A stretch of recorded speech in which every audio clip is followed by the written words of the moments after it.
jatuh dah. Tuh motor kami jatuh ke jurang tuh Aduh, wai. Itulah nasib. Lo, helm galak di apa? Helm tas dibawa naik dulu. Turun. Turun lah lu. Kira aku jatuh kemana tadi? Biar letih sikit turun. Tuh jalannya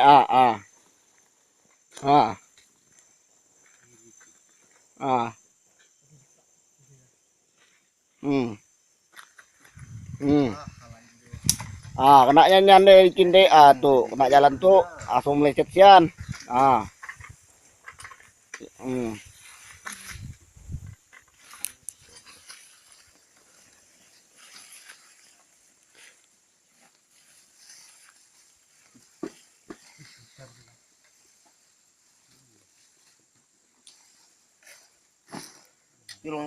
Angkat lo, yuk. Siap 1, 2, 3. Motor udah kami naikkan dah selesai dah. Alhamdulillah udah orangnya nak ada apa-apa semua kan, kawan-kawan. Yen, ada apa-apa Yen? Oke Yen. Kue Yen, tak apa. Yang penting motor dah dinaikkan dah. Enggak masalah sih. Tuh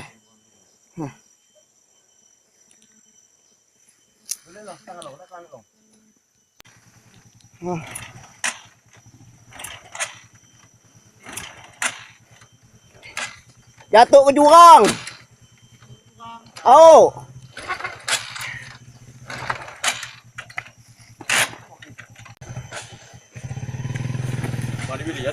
Tadi Nyan jatuh Jan. Paman gitu. Motor paman. Kan motor andeng Nyan. Motor Asian. Untung orangnya enggak pepen. Nyan macam 3 Nyan, tanjal 3. Jatuh 3 ke dalam Nyan.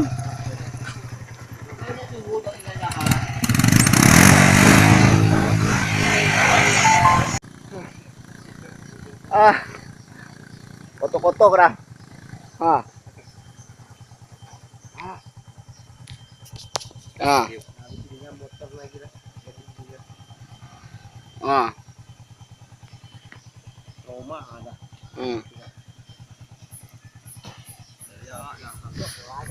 Naikkan motor tadi Nyan, kawan jatuh.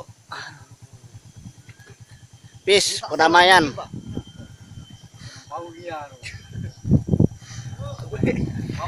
Oke, makasih. Sip. Kawan, enggak apa-apa kan? Enggak apa-apa. Sip. Enggak masalah.